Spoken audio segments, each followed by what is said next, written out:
ഞാൻ വരാൻ പോകുന്ന ആ ഗവൺമെന്റിനോട് ഇപ്പോഴേ അഭ്യർത്ഥിക്കുകയാണ്. 2026 തെരഞ്ഞെടുപ്പ് കഴിഞ്ഞ് കേരളത്തിൽ ഒരു മുഖ്യമന്ത്രി UDF-നുണ്ടാകുമ്പോ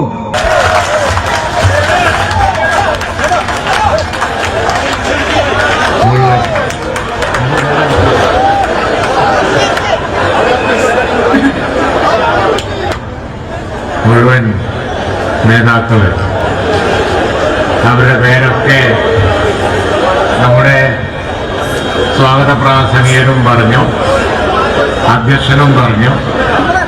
പേര് പറയാത്ത ഒരാളിപ്പോ കയറി വന്നിട്ടുണ്ട്, അൻവർ. അദ്ദേഹത്തിന്റെ പേര്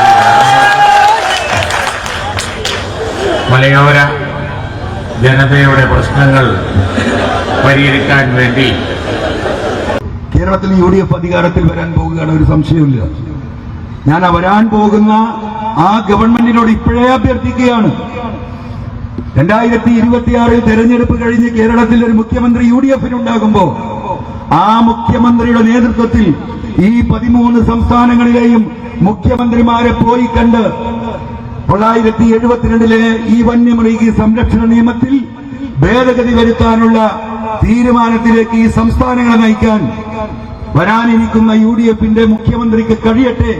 അതിനുവേണ്ടി നിങ്ങൾ പ്രവർത്തിക്കണമെന്ന് ആത്മാർത്ഥമായി ഞാൻ ഓർമ്മപ്പെടുത്തുകയാണ്. മറ്റൊരു കാര്യം, നിലമ്പൂരിലെ തെരഞ്ഞെടുപ്പാണ്, ഞാൻ വിശദീകരിക്കുന്നില്ല.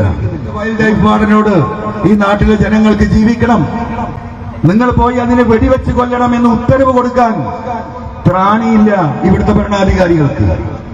ഈ ജനുവരി ഒന്ന് പരിശോധിച്ച് നോക്കൂ നിങ്ങൾ.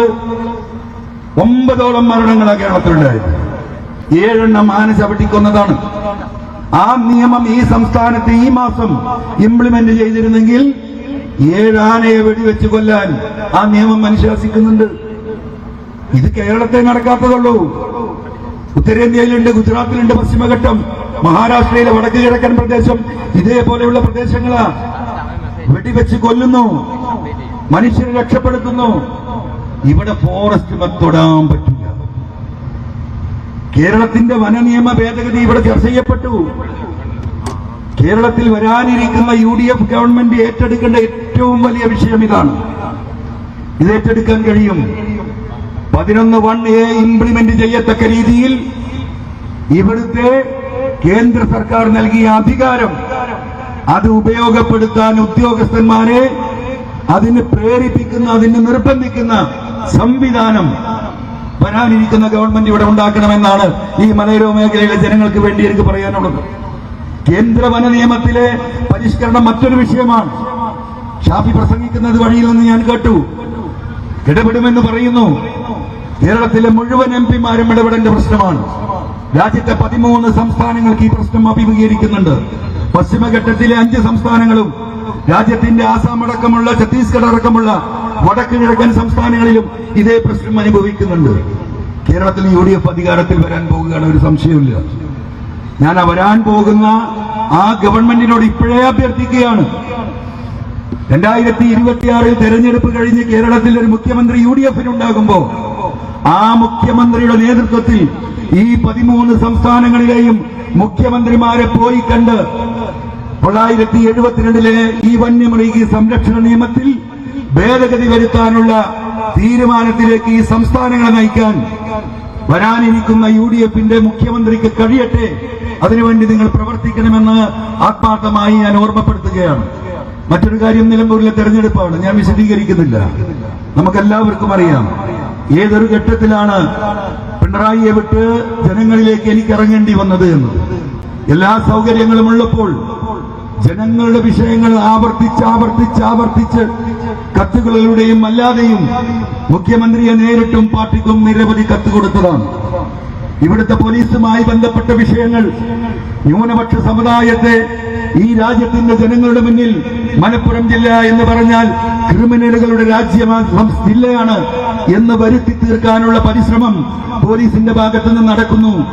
ഒരു ബൈക്കിൽ 3 ആൾ പോയാൽ 3 ആളുടെ പേര് കേസ്. രാജ്യത്തിന്റെ പീനൽ കോഡ് സമ്മതിക്കുന്നില്ല. രാജ്യത്തിന്റെ CRPC-യിൽ അതിന് വകുപ്പില്ല. വണ്ടി ഡ്രൈവ് ചെയ്തവന്റെ പേരിൽ കേസെടുക്കാം. പക്ഷേ 3 ആൾ യാത്ര ചെയ്താൽ 3 ആളുടെ പേരിൽ കേസെടുക്കുന്നു. രാജ്യത്തിന്റെ പാർലമെന്റിൽ ഇപ്പോൾ ചോദ്യം വന്നിരിക്കുന്നു. എന്താ ചോദ്യം? ഈ രാജ്യത്ത്, ഇന്ത്യ മഹാരാജ്യത്ത് ഏറ്റവും കൂടുതൽ ക്രിമിനൽ കേസുള്ള ജില്ലയുടെ പേരിന് ചോദ്യം വന്നിരിക്കുന്നു. സംശയം നിങ്ങൾ കരുതണ്ട.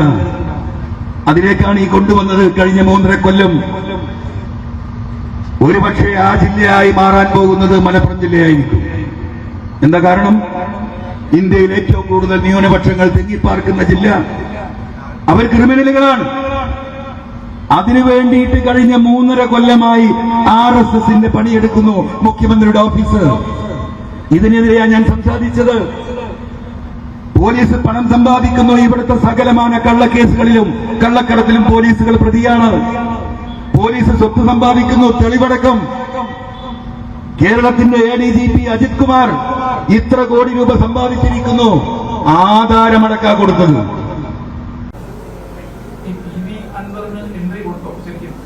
അല്ല, PV അൻവർ ഞങ്ങളോടെല്ലാം ആവശ്യപ്പെട്ടത് ഈ യാത്രയിൽ അദ്ദേഹത്തിന് പ്രതിപക്ഷ നേതാവ് നയിക്കുന്ന വനസമര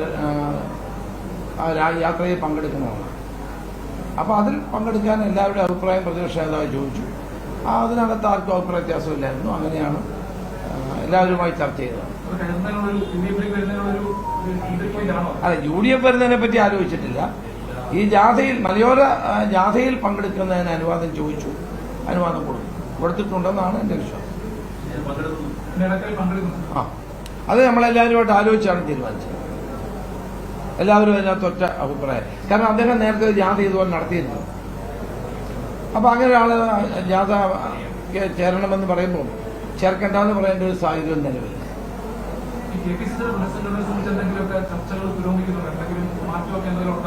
ഉണ്ടെങ്കിൽ നിങ്ങളെ ആദ്യം അറിയും. സ്ഥിരമായി നിങ്ങൾ ഈ വാർത്ത കൊടുത്തുകൊണ്ടിരിക്കുകയല്ലേ.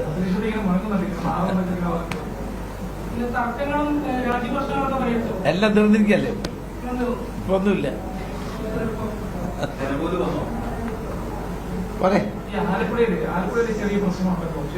അതിപ്പോ 1-ാം തീയതി ആലപ്പുഴയിലെ പ്രശ്നം പരിഹരിക്കാൻ നമ്മുടെ കോർഡിനേഷൻ കോർ കമ്മിറ്റി ചെയ്തുകൊണ്ട് ആ പ്രശ്നം പരിഹരിക്കും. അതെ, സുനിൽ ജോർജിന്റെ കാര്യമുണ്ട്. അത് ചർച്ച ചെയ്ത് തീർക്കും.